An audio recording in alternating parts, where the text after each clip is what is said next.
వెళ్ళవలసినటువంటి మా ప్రీతమ నాయకుడు డాక్టర్ వైఎస్ రాజశేఖర రెడ్డిని కోల్పోయాం. రాజశేఖర రెడ్డి గారిని కోల్పోయిన తరువాత అనివార్యమైన పరిస్థితుల్లో జగన్మోహన్ రెడ్డి గారు యువకుడు రాజకీయ రంగ ప్రవేశం చేసి దిగ్విజయంగా రాజకీయాల్లో ముందుకు వచ్చి ఈ రాష్ట్రంలో 151 సీట్లతో అధికారంలోకి వచ్చాడు. నేను మనవి చేస్తున్నా, జగన్మోహన్ రెడ్డి గారిని ఏమీ చేయలేక, జగన్మోహన్ రెడ్డి గారిని రాజకీయంగా ఎదుర్కోలేక జగన్మోహన్ రెడ్డి గారి మీద అఘాయిత్యం చెయ్యాలని కుట్ర జరుగుతుంది. ఇది నా రాజకీయ ఆరోపణ కాదు, పరిశీలిస్తే మీకే అర్థమవుతుంది అంటున్నారు. ఇవాళ చంద్రబాబు నాయుడు అంటున్నాడు, లోకేష్ అంటున్నాడు, పవన్ కళ్యాణ్ అంటున్నాడు, ఎన్నికలకు ముందు డ్రామాలు ఆడుతున్నాడు జగన్మోహన్ రెడ్డి గారు అని. పోయినసారి ఎన్నికలకు ముందు కోడికత్తి గాయం తగిలింది, డ్రామాలు ఆడాడు, సింపతి కోసమని చెప్తున్నాడు. ఇవాళ కూడా జగన్మోహన్ రెడ్డి గారే రాయి వేసుకున్నారని మాట పవన్ కళ్యాణ్ లాంటి వాళ్ళు చెప్తున్నారు. నేను మనం చేస్తున్నాను, అందరూ చూస్తున్నారు. జగన్మోహన్ రెడ్డి గారిని, రాజశేఖర రెడ్డి గారిని చూశారు. జగన్మోహన్ రెడ్డి గారు ఎప్పుడైనా సింపతి కోసం నాటకాలు ఆడినటువంటి సందర్భాలు తన జీవితంలో ఎప్పుడైనా రాజకీయంగా ఉందా అని అడుగుతా ఉన్నా. అసలు సింపతి పొందవలసినటువంటి పరిస్థితి వైఎస్ఆర్ కాంగ్రెస్ పార్టీకి ఉందా అని అడుగుతా ఉన్నా. ప్రజాబలం ఉన్నటువంటి రాజకీయ పార్టీ వైఎస్ఆర్ కాంగ్రెస్ పార్టీ. ప్రజాబలం ఉన్నటువంటి వ్యక్తి భారతదేశంలోనే అందరి ముఖ్యమంత్రుల కన్నా జగన్మోహన్ రెడ్డి మెండైనటువంటి ముఖ్యమంత్రి అని అందరూ చెప్తున్నారు. ఇంకా మాకు సింపతి ఎందుకు? మాకున్న ఓట్లు మాకు వేస్తే 175 గెలుస్తామనేటువంటి ప్రగాఢమైన విశ్వాసం మాకు. అయితే ఎందుకు జగన్మోహన్ రెడ్డి గారి మీద కక్ష పెట్టారు? ఎందుకు జగన్మోహన్ రెడ్డి గారిని కక్ష కట్టి అఘాయిత్యం చేయాలని అనుకుంటున్నారు? దీన్ని ఒకసారి పరిశీలన చేయమని మనం చేస్తున్నాం. అమరావతి ఈ రాష్ట్రానికి రాజధాని అన్నాడు చంద్రబాబు నాయుడు గారు. ఈ రాష్ట్రానికి రాజధాని అనడమే కాదు, వేల లక్షల కోట్లు చంద్రబాబు నాయుడు గారి వర్గీయులు పెట్టుబడి పెట్టారు. రూపాయి పెట్టుబడి పెడితే 100 రూపాయలు అయిపోయింది అనుకున్నారు. 1,00,000 పెట్టుబడి పెడితే 1,00,00,000 అయిపోయింది అనుకున్నారు. 100 కోట్లు పెట్టుబడి పెడితే 1,00,000 కోట్లు అయిపోయిందని విర్రవీగారు. జగన్మోహన్ రెడ్డి గారు అధికారంలోకి వచ్చాడు. జగన్మోహన్ రెడ్డి గారు పాలసీ మార్చుకున్నాడు. 3 రాజధానులని చెప్పాడు. అయ్యో పంపకునిపోయింది, మనం లక్షల కోట్లు పెట్టి వేల కోట్లు పెట్టి లక్షల కోట్లు కాజేద్దాం అనుకున్నాం, మన పని అయిపోయింది. మనకు పెట్టిన పెట్టుబడులకు లక్షల కోట్లు రావడం లేదు, ఆర్థికంగా దెబ్బతిన్నాము. జగన్మోహన్ రెడ్డి ఉంటే మనం ఆర్థికంగా దెబ్బతిపోతామని చంద్రబాబు నాయుడు వర్గీయులు భావించి కుట్రలు చేస్తున్నారు ఈ రాష్ట్రంలో. మొదటి కుట్ర జగన్మోహన్ రెడ్డి గారిని అధికారం నుంచి దించేయాలనే కుట్ర. ఆ కుట్ర విఫలమైపోతున్నట్టుగా అర్థమవుతుంది. చంద్రబాబు నాయుడు గారు తను ఒక్కడనే పోటీ చేస్తే అసలు పోటీనే ఉండదని, పవన్ కళ్యాణ్ కూడా కలిపి తెచ్చుకుంటే కాపులు కూడా మొత్తంగా కలిసి వస్తారని, అంతేకాకుండా భారతీయ జనతా పార్టీని కూడా కలిపికి తీసుకొస్తే కేంద్రంలో భారతీయ జనతా పార్టీ అధికారంలో ఉంది కాబట్టి అధికారులందరూ కూడా తనకు అనుకూలంగా ఉండే విధంగా మరల్చుకోవాలని, ముగ్గురు కలిసి వస్తే జగన్మోహన్ రెడ్డిని ఓడించగలుగుతాము అని అనుకున్నారు, భ్రమపడ్డారు. ముగ్గురు కలిశారు, సీట్లు దిగిన తేడా వచ్చింది. ఓడగోడు కొట్టుకుంటున్నాడే, అగమ్య గోచరం అయిపోయిందే. కానీ జగన్మోహన్ రెడ్డి గారు 175 సీట్లు ప్రకటించారు, 25 సీట్లు ప్రకటించారు. స్ట్రైట్ గా వెళ్ళిపోతుంటే ప్రజాదరణ చూసి ఇంకా జగన్మోహన్ రెడ్డిని మనం ముగ్గురు కలిసిన 30 మంది కలిసిన జగన్మోహన్ రెడ్డి గారిని ఓడించడం సాధ్యం కాదు అని నిర్ధారణకు వచ్చిన తర్వాత హతమార్చాలనే కుట్ర చంద్రబాబు చేస్తున్నాడు. ఇది వాస్తవం గమనించమని మనం చేస్తున్నాం. జగన్మోహన్ రెడ్డి గారు ఉంటే మా అమరావతి పెరగదు, జగన్మోహన్ రెడ్డి గారు ఉంటే మా వర్గీయులు పెరగరు, మరోసారి నేను ఓడిపోతే మా అబ్బాయి బతకడు రాజకీయంగా, మా అబ్బాయిని పైకి తీసుకురాలేను, ఇంతమంది కలుపుకుని వెళ్తున్నా కూడా నాకు ఆదరణ లేదు. కాబట్టి జగన్మోహన్ రెడ్డిని ఏదో ఒక విధంగా హతం మార్చాలనే కుట్ర ఈ రాష్ట్రంలో జరుగుతుంది. ఇది వాస్తవం.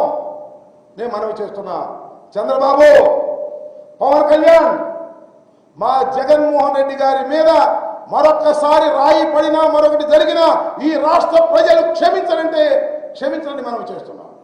ఇంత దారుణం అండి, నాకు అర్థం కాలేదు. మొన్నటిదాకా ఏమన్నారు, పరదాల గట్టుకు వెళ్తున్నాడు అన్నారు, బయటికి రావటం లేదు, పరదాల గట్టుకు వెళ్తున్నాడు, జనం లేరు అని. ఇవాళ వస్తున్న జనం ఏంటి అని అడుగుతా ఉన్నాను. ఇన్ని లక్షల మంది జనం వస్తున్నారు జగన్మోహన్ రెడ్డి గారిని చూడటానికి. నేను మనవి చేస్తున్నా, నేను నా నియోజకవర్గంలో ఆయన పక్కన సీట్లో నేను కూర్చున్నా, ఒక మంత్రిగా, ఈ నియోజకవర్గ శాసనసభ్యుడిగా, మహిళలు, పిల్లలు, వృద్ధులు, యువకులు, కులాలు లేవు, మతాలు లేవు, మా జగన్ వచ్చాడు, మా జగన్ వచ్చాడు అని దాని మీదకి వచ్చేస్తున్నారు. పోలీసులు నెట్టేస్తున్నారు. మా జగన్ తాకితే చాలని భావిస్తున్నారు, మా జగన్ పలకరిస్తే చాలని భావిస్తున్నారు. ఇంత ప్రజాదరణ కలిగినటువంటి నాయకుడు బహుశా భారతదేశంలోనే లేడు, ఒక్క జగన్మోహన్ రెడ్డి తప్ప అని నేను ఘంటాపథంగా చెప్పగలను. ఈ ప్రజాదరణ చూసిన తర్వాత చంద్రబాబు ఏమీ చేయలేక కుట్రలు చేస్తున్నాడు, దుర్మార్గాలు చేస్తున్నాడు. నేను మనవి చేస్తున్నా, నారా చంద్రబాబు నాయుడు గారు అధికారం లేకుండా బతకలేడు. అధికారం పోయిందంటే సహించలేడు. ఈ 5 సంవత్సరాలు సహించలేకపోయాడు. బావురుమని ఏడ్చాడు, కుట్రలు చేశాడు, శాసనసభకు రానన్నాడు. మళ్ళా వచ్చే 5 సంవత్సరాలు కూడా అధికారం రాదని తెలిసిన తరువాత ఈ రాష్ట్రంలో హింసను ప్రోత్సహిస్తున్నాడు నారా చంద్రబాబు నాయుడు. మళ్ళా ఇంకా చాలా ప్రమాదం ఉందని మనం చేస్తున్నాం. ఎన్నికల సమయంలో బడుగు బలహీన వర్గాలు, మైనారిటీ వర్గాలు, ఎస్సీ ఎస్టీ వర్గాలు, పురుషులు, స్త్రీలు, వైఎస్ఆర్ కాంగ్రెస్ పార్టీ కార్యకర్తలు అప్రమత్తంగా ఉండాలి. ఏ అఘాయిత్యానికైనా పాల్పడటానికి చంద్రబాబు వర్గీయులు ప్రయత్నం చేస్తున్నారు. అశాంతిని సృష్టిస్తారు, అల్లకల్లోలాన్ని సృష్టిస్తారు. అధికారం పోతుందనే భయంతో, బాధతో ఎంతకైనా తెగిస్తాడు నారా చంద్రబాబు నాయుడు. నారా చంద్రబాబు నాయుడు గారి నైజమే అంత అని మనం చేస్తాం. ఒకసారి చరిత్ర చూడమని మనం చేస్తాం. ఏమండి, ఇక్కడి నుంచి వచ్చాడే, రాయలసీమ నుంచి బయలుదేరి వచ్చాడే, ఎక్కడైనా ఏదైనా సంఘటన జరిగిందండి? పూలేస్తుంటే వద్దని బతికిలాడాం, దండలేస్తుంటే పక్కకు తప్పించుకుని వెళ్ళాం. జగన్మోహన్ రెడ్డి గారు వస్తుంటే విజయవాడ నడిబొడ్డుకు వచ్చేటప్పటికి రాయి ఎందుకు వేశారండి? విజయవాడ మీ అడ్డా అనుకుంటున్నారా? విజయవాడ మీ సొంతం అనుకుంటున్నారా? విజయవాడలో కూడా అన్ని నియోజకవర్గాల్లోనూ పార్లమెంట్లోనూ జగన్మోహన్ రెడ్డి గారు గెలవబోతున్నాడు అని మనం చేస్తున్నాం. ఏదో మీ అడ్డా అనుకొని చంద్రబాబు నాయుడు గారి ప్రోద్బలంతో జగన్మోహన్ రెడ్డి గారి మీద దాడి చేసి ఏదో చేయాలని ప్రయత్నం చేస్తున్నారు. ఇది దుర్మార్గమైనటువంటి రాజకీయమని మనం చేస్తున్నాం. దానికి తోడు మళ్ళీ బయలుదేరాడు మా ఆయన, ఒక ఆయన లోకేష్ అంగ తీసేయండి, అది ఒక పిచ్చి మేడం, మంగళగిరిలో గెలిస్తేనే చాలు. పవన్ కళ్యాణ్ గారు ఒక రాయి తగిలితేనే తెలుగు వారికి తగిలినట్ట, నాకు తగిలినప్పుడు అసలు నువ్వేంటి, నీకు అదేంటయ్యా? అసలు జగన్మోహన్ రెడ్డి గారితో ఎలా పోలుస్తావా? నాకు అర్థం కాలేదు. నువ్వు సినిమా యాక్టర్ అని చూడటానికి జనం వస్తున్నారు. జగన్ ఏం సినిమా యాక్టర్ కాదే. జగన్ గారిని ఎందుకు చూడాలని వస్తున్నారు? ప్రేమతో వస్తున్నారు. ఈ రాష్ట్రంలో 175 సీట్లలో 151 గెలుచుకొని అధికారంలోకి వచ్చిన ప్రజాదరణ కలిగినటువంటి తెలుగు నాయకుడు. అలాంటి నాయకుడి మీద రాయి తగిలితే తెలుగు ప్రజలకు గాయం కాదా అని అడుగుతా ఉన్నా.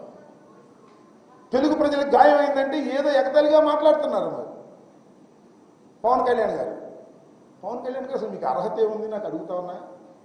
నిన్న తెరాలు వచ్చాడయ్యా, ఎవరి కోసం? నాదెళ్ల మనోహర్ కోసం. ఆ మధ్య మీద అన్నాడు, నాకు 3 పెళ్లిళ్ళు అయినాయి, జగన్ ఏంటి 4 అంటున్నాడు, 4వది ఎవరు అన్నాడు. 4వది నాదెళ్ల మనోహర్ అని చెప్పాను. ఆ మనోహర్ని గెలిపించడం కోసం తన వెళ్ళాడు. గెలిచే పనే లేదు. అక్కారాట కానీ బాగా బతకడం. నాదెళ్ల మనోహర్ అక్కడ గెలవడం. ఎందుకు గెలవడో తెలుసా? రాజశేఖర్ రెడ్డి గారు ముఖ్యమంత్రిగా ఉన్నప్పుడు మనోహర్ తెనాలిలో గెలిచాడు. మనోహర్ తెనాలిలో గెలిచి స్పీకర్ అయ్యాడు. తెనాలి ఎంత దోచుకున్నావా, మర్చిపోయారా తెనాలి ప్రజలు? ఆయన సతీమణి, ఆయన కూడా క్యాష్ బ్యాక్డోర్లో తీసుకున్నటువంటి సంఘటనలు. తెనాలి ప్రజలారా మరిచిపోకండి. ఎంతగా లంచగొండిగా తయారయ్యాడో వారు కుటుంబ సభ్యులు తిరిగి తెనాలిలో గెలిపించాలని ఎవరైనా అనుకుంటే తెనాలిని సర్వనాశనం చేస్తాడు నాదెళ్ల మనోహర్. ఈ సందర్భంగా నేను మనవి చేస్తున్నాను.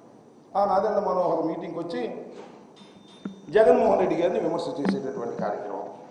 సరే, విమర్శ చేసాం. చాలా కొన్ని గొప్ప మాటలు మాట్లాడండి. నాకు చాలా ఆశ్చర్యం వేసింది. అదేమిటంటే ఒక మాట, దాస్యం చేసే కంటే చచ్చిపోవటం మేలు, మనం దాస్యాన్ని ఆపేద్దాం. దాస్యం చేసే కంటే అంటే బానిసత్వం చేసే కంటే చచ్చిపోవటం మేలు, అందువల్ల బానిసత్వాన్ని మానేద్దాం. ఇదే మాట నీకు చెబుతున్నాయా పవన్ కళ్యాణ్? ఆ చంద్రబాబుకు దాస్యం చేసేదానికంటే చచ్చిపోవటం బెటర్ అయ్యా. ఆ చంద్రబాబు మోచేతి నీళ్ళు తాగుతావు ఎందుకయ్యా? చంద్రబాబు డబ్బులు ఇస్తే పార్టీ పెట్టిన వాడివి ఇంతకన్నా దాస్యం చేయటం ఇంకేం కావాలి ఈ రాష్ట్రంలో? జగన్మోహన్ రెడ్డికి ఎవరు దాస్యం చేయటం లేదు, గుర్తుపెట్టుకో. జగన్మోహన్ రెడ్డిని ప్రేమిస్తున్నారు, నువ్వు దాస్యం చేస్తున్నావు. చంద్రబాబు కోసం నువ్వు దాస్యం చేసి పార్టీ పెట్టిన నువ్వు రాజకీయంగా ఎవరికో చెబుతున్నావు చచ్చిపోవడం నువ్వు వేయాలి. మరి ఇంకోటి కాదని కూడా మనవి చేస్తున్నా. అట్లా ఇంకో మాట మాట్లాడి చాలా చిత్రం వేసింది నాకు. అసలు జ్ఞానం ఉందో లేదో తెలియదు నాకు. బీజేపీకి జత కట్టినందువల్ల జనసేన టీడీపీకి ఓట్లు వేయకూడదని ప్రజలందరూ అంటున్నారు. ముస్లింలందరూ కూడా బీజేపీకి తెలుగుదేశానికి ఓటు వేయకూడదని అనుకుంటున్నాడు. ఆయన చెప్పాడు. ఎందుకంటే బీజేపీతో కలిశాం కాబట్టి. బీజేపీ ఒక మతతత్వ రాజకీయ పార్టీ కాబట్టి, దాంతో మేము కలిశాం కాబట్టి ముస్లింలు మాకు ఓట్లు వేయకూడదనేటువంటి భావనలోకి వచ్చారు. మొన్న జగన్మోహన్ రెడ్డి గారు రాయేస్తే మోడీ ఖండించాడుగా. అందుకని జగన్మోహన్ రెడ్డి గారు ఓటు చేస్తానని అడుగుతాడు తిక్కలు. ఆయన ప్రధానమంత్రి, ఈయన ముఖ్యమంత్రి. ముఖ్యమంత్రి మీద రాయేసి హత్యా ప్రయత్నం చేశారని ప్రధానమంత్రి ఖండించాడు. ఖండితే మరి ఆయన ఖండించాడుగా, అంటే ఖండించుకొని ఉండాలా? నీకు బుద్ధి లేకపోతే ప్రధానమంత్రికి తెలియదా? ఒక భారతదేశంలో ఒక ముఖ్యమంత్రి మీద రాయి వేసి అఘాయిత్యానికి పాల్పడితే ఒక ప్రధానమంత్రి ఏ పార్టీ అయినా దాన్ని ఖండించాడు కాబట్టి ముస్లిం ఎవరు జగన్మోహన్ రెడ్డి గారు ఓటేయకూడదంట, ఈయన ఓటేయాలంట. ఏమి జ్ఞానం అయ్యా నీకు? ఇప్పుడు వచ్చిందే నీకు రాజకీయంలో జ్ఞానం? నాకు అర్థం కావడం లేదు. ఇలాంటి దౌర్భాగ్యమైనటువంటి మాటలు మాట్లాడే పని ఇవాళ చేస్తున్నాడు. ఇంకో మాట ఏమన్నాయంటే, వైసీపీ నేతల్లాగా అసెంబ్లీకి వెళ్ళి బూతులు తిట్టడం, ఇంట్లో ఆడపడుతులను తిట్టడం కాకుండా రేపు అందరం అధికారంలోకి వెళ్ళి అసెంబ్లీలో నిజమైనటువంటి డిబేట్ పెడతారంట. అసెంబ్లీలో నిజమైన డిబేట్ పెడతారంట, బూతులు తిట్టడంట. చాలా గొప్పోడు. ఒకసారి చూడబోయా, ఎక్కడ ఉన్నావు నువ్వు?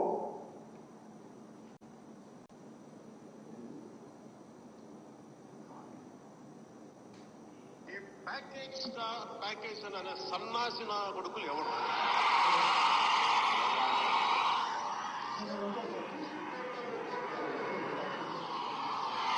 చెప్పు, అటు తిప్పి ఇటు తిప్పి పగిలిపోయేలా, దవడ వాచిపోయేలా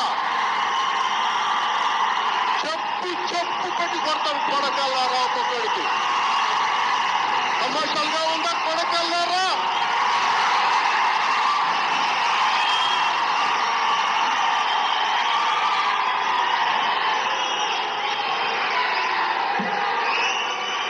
ఇంకొకసారి ప్యాకేజీ గీకేజ్ అంటే తప్పు తీసుకొని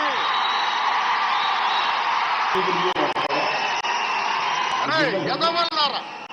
సరే, ఇది చూసిందే ఒకసారి శాంపుల్గా పవన్ కళ్యాణ్ గారికి చెప్తున్నా.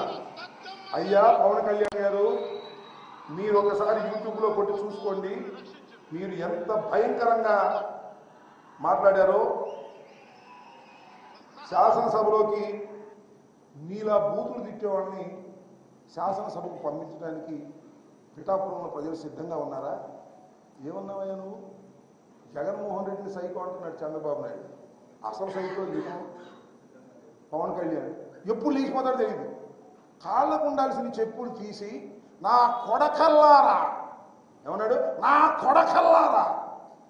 నువ్వు ఒక రాజకీయ నాయకుడివి, నువ్వు ఒక మానవుడివి, నువ్వు ఒక సంఘంలో పేరు ప్రతిష్టలు కలిగిన వాడివి, నువ్వు ప్రజలకు చెప్పేటంత గొప్పవాళ్ళ పవన్ కళ్యాణ్ గారు ఒకసారి ఆలోచించుకోవే. మేము బూతులు తిడుతున్నాం అసెంబ్లీకి వెళ్ళి, నువ్వు అసెంబ్లీకి వెళ్ళకోకుండానే ఇన్ని బూతులు తిడుతున్నావే, అసెంబ్లీకి వెళ్ళకోకుండానే చెప్పులు పైకి తీస్తున్నావే. నిన్ను తిరిగి చంద్రబాబు కోసం అసెంబ్లీకి పంపిస్తే చెప్పులు తీస్తావా, లేకపోతే చంద్రబాబు చెప్పులు పట్టుకుంటావా? చెప్పవయ్యా ఓ పవన్ కళ్యాణ్ గారు, కొడిగిన పవన్ కళ్యాణ్ గారు. మీరా ఇవాళ మాకు ఉపన్యాసాలు చెప్పేది? మేము శాసనసభలో ఎప్పుడూ బూతులు తిట్టలేదు. బూతులు తిట్టామని భ్రమించి నారా చంద్రబాబు నాయుడు గారు బాబుమని ఏడ్చాడు. ఇవాళ నేను అంటాడు, మన జగన్మోహన్ రెడ్డి గారికి రాయి తగిలి చాలా ప్రమాదకరమైన పరిస్థితి తగిలితే ఆయన మీద కూడా రాళ్ళు వేశారంట, దెబ్బ తగలమని. అది అసలైనటువంటి సిసలైనటువంటి దొంగ నాటకం అంటే.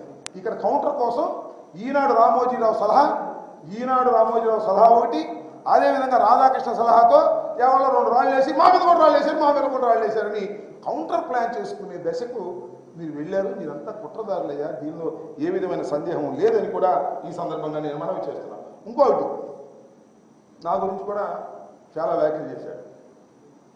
పోలవరం ఎప్పుడు కడతారు అంటే అబ్బని తీయని దెబ్బ అని పాట పాడతానంట, నేను డ్యాన్స్ చేస్తానంట. రెండో పాయింట్ ఏంటంటే, ఆ అంబటి రాంబాబుని చిన్నప్పుడే వాళ్ళ అమ్మ నాన్న గమనించి సినిమాలో పంపితే ఒక పేరు వదిలిపోయేదంట. ఈ డైలాగులు మాట్లాడతారు. జగదేక వీరుడు అతిలోక సుందరి అనేటువంటి చిత్రం మన చిరంజీవి గారు శ్రీదేవి గారు నటించిన దానిలో ఒక పాట. ఏమయ్యా, సినిమాల్లో పుట్టి సినిమాల్లో పెరిగారు, మీ అన్న నటించిన సినిమా పాటని అంత అవహేళనగా ఎందుకు మాట్లాడుతున్నావా? సినిమాలో పుట్టినోడి నువ్వు. అది నేను పాడేనా? నేను పాడిన పాట ఏంటో తెలుసు కదా. నన్ను సినిమాల్లో పెట్టావు కదా, సినిమాల్లో పెట్టి శ్యాంబాబు అని నన్ను తిట్టడానికి ప్రయత్నం చేసావు కదా. దానికి కౌంటర్గా నేను ఇస్తే ఆ కౌంటర్ తట్టుకోలేకపోతున్నావు పవన్ కళ్యాణ్. నాకు అర్థం కాదు, ఇంత అనుభవం ఉన్నవాడివి. ఆ కౌంటర్ తట్టుకోలేక పోలవరం అడిగితే అంటే అబ్బని తీయని దెబ్బని నేను డ్యాన్స్ చేస్తానంట. పైగా మా నాన్న మా అమ్మ కనుక్కుని సినిమాలో పంపిస్తే ఒక పేడ వదిలిపోయిందంట. నీ పేడ వదిలిపోయింది నేను సినిమాలోకి వెళ్తే. నేను ఎవడు గమనించేవాడు కాదు. నాకు సినిమాలు ఇంట్రెస్ట్ లేదు నాయన, నాకు రాజకీయాలు ఇంట్రెస్ట్. నీకు సినిమాలు కావాలి, రాజకీయాలు కావాలి, దేనిలోనూ సరిగ్గా చేసే పరిస్థితి లేదు. ఒకసారి నువ్వు చూసుకో అద్దంలో, ఎంత షేప్ మారిపోయిందో నీకు. ఇంక సినిమాలో నువ్వు పనికి వస్తావు అనుకున్నావా? పనికి రావు, దిగులుతో బాధపడుతున్నావు. జగన్మోహన్ రెడ్డి గారిని ఏమీ చేయలేకపోతున్నాము, చంద్రబాబుని పైకి లేపలేకపోతున్నాము అని బాధపడుతున్నావు. పిఠాపురంలో గెలవలేమని బాధపడి సినిమాలకు కూడా పనికిరాని షేప్లో తయారవుతున్న నువ్వు నా గురించి మాట్లాడతావంటాయా? పవన్ కళ్యాణ్ గారు చంద్రబాబు నాయుడు మాట నేను మనవి చేస్తున్నా. నేను పుట్టింది రేపల్లెలో, నేను విద్యార్థి నాయకుడిని కనుక్కో. రేపల్లె వెళ్ళి junior college, degree college, law college 3 చోట్ల కూడా స్టూడెంట్ యూనియన్ ప్రెసిడెంట్గా గెలిచిన వాడిని నేను. 89లోనే రేపల్లెలో గెలిచినటువంటి రాజకీయ చరిత్ర నాది. రాజశేఖర రెడ్డిని నమ్ముకొని ముందుకు వెళ్ళిన వాడిని, రాజశేఖర రెడ్డి మరణించిన తర్వాత జగన్ వెంట నడిచిన వాడిని. జెండాలు మార్చేవాడిని కాదు, మోచేతి నీళ్లు తాగేవాడిని కాదు, బానిసత్వం చేసేవాడిని కాదు. ఎన్నికలకు నియోజకవర్గం మారుతావు, నీ దుంపలేగా. ఒకసారి నిలబడి మరో 2 సార్లు నిలబడు, అక్కడ గెలవు ఇక్కడ గెలవు. చంద్రబాబు మోచేత నీళ్లు తాగుతావు. నువ్వు మా గురించి మాట్లాడతావు, అవహేళన గురించి మాట్లాడతావు, నీ అన్నను అవహేళన చేస్తావు, చంద్రబాబును అవహేళన చేస్తావు. కొన్ని సందర్భాల్లో జగన్మోహన్ రెడ్డి గారి మీద ఇష్టం వచ్చినట్టుగా మాట్లాడతావు. జగన్మోహన్ రెడ్డి మీద నేను మనవి చేస్తున్నా, జగన్మోహన్ రెడ్డి గారి మీద రాయ పడితే అది తెలుగు ప్రజల మీద, గుండెల మీద రాయి పడ్డట్టే రాసుకో. అంత ప్రజాదరణ కలిగినటువంటి వ్యక్తి జగన్మోహన్ రెడ్డి గారు. జగన్మోహన్ రెడ్డికి గాయమైతే తెలుగు ప్రజలకు గాయమైనట్టే రాసుకో. చూసుకో, రేపు ఎన్నికల్లో పవన్ కళ్యాణ్, నువ్వు, బీజేపీ, తెలుగుదేశం కలిసి కట్టకట్టుకొని వచ్చిన జగన్మోహన్ రెడ్డి అనే ఒక్క వీరుడి చేతిలో మీకు రాజకీయ మరణం తప్పదు, రాసుకోమని మనం చేస్తున్నా. రేపు జరిగే ఎన్నికల్లో మీరు చూడండి, రిజల్ట్స్ లో చూడండి. మళ్ళా పవన్ కళ్యాణ్ గారు రిజల్ట్స్ రోజు మళ్ళా మాట్లాడతా, నేను రిజల్ట్స్ రోజు నీకు చూపిస్తా.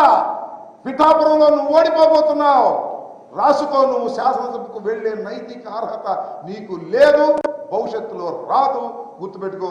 అక్కడ ఇక్కడ తిరిగి వాళ్ళ సినిమా జనం ఉన్నారు కదా అని చెప్పి రెచ్చిపోయి, నేను జనాల్లో కూడా ఎక్కడో పునః ఉన్నాడు అంటున్నాడు. ఎందుకని ఆ పూనకం నాకు అర్థం కాదు. ఇలాంటి పూనకాలు పారేటువంటి పరిస్థితుల్లో నువ్వు ఉన్నావనే విషయాన్ని గుర్తుపెట్టుకో. దయచేసి జగన్మోహన్ రెడ్డి గారిని కాపాడుకోవలసినటువంటి బాధ్యత తెలుగు ప్రజలకు ఉంది. ఈ తెలుగు రాష్ట్రంలో పేదల పక్షాన నిలబడినటువంటి అసలైన సిసలైన ప్రజానాయకుడు జగన్మోహన్ రెడ్డి. అలాంటి జగన్మోహన్ రెడ్డిని పేద ప్రజలు కాపాడుకుంటారు. చంద్రబాబు పవన్ కళ్యాణ్ కుట్రల్ని ఛేదిస్తారు.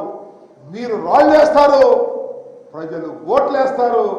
లెక్క పెట్టుకోలేక బటన్ ఏమంటారు VVM బటన్ నొక్కితే ఎన్ని ఓట్లు వస్తాయో చూడమని కూడా ఈ సందర్భంగా నేను తెలియపరుస్తూ, పవన్ కళ్యాణ్ చంద్రబాబు కుట్రలు మాని ప్రజాస్వామ్య పద్ధతుల్లో జగన్మోహన్ రెడ్డి గారిని ఎదుర్కొనే ప్రయత్నం చేయాలని ఈ సందర్భంగా నేను వారికి సవినయంగా విజ్ఞప్తి చేస్తున్నాను. మరొక విధంగా హెచ్చరిక కూడా చేస్తున్నానని ఈ సందర్భంగా తెలియపరుస్తున్నాను.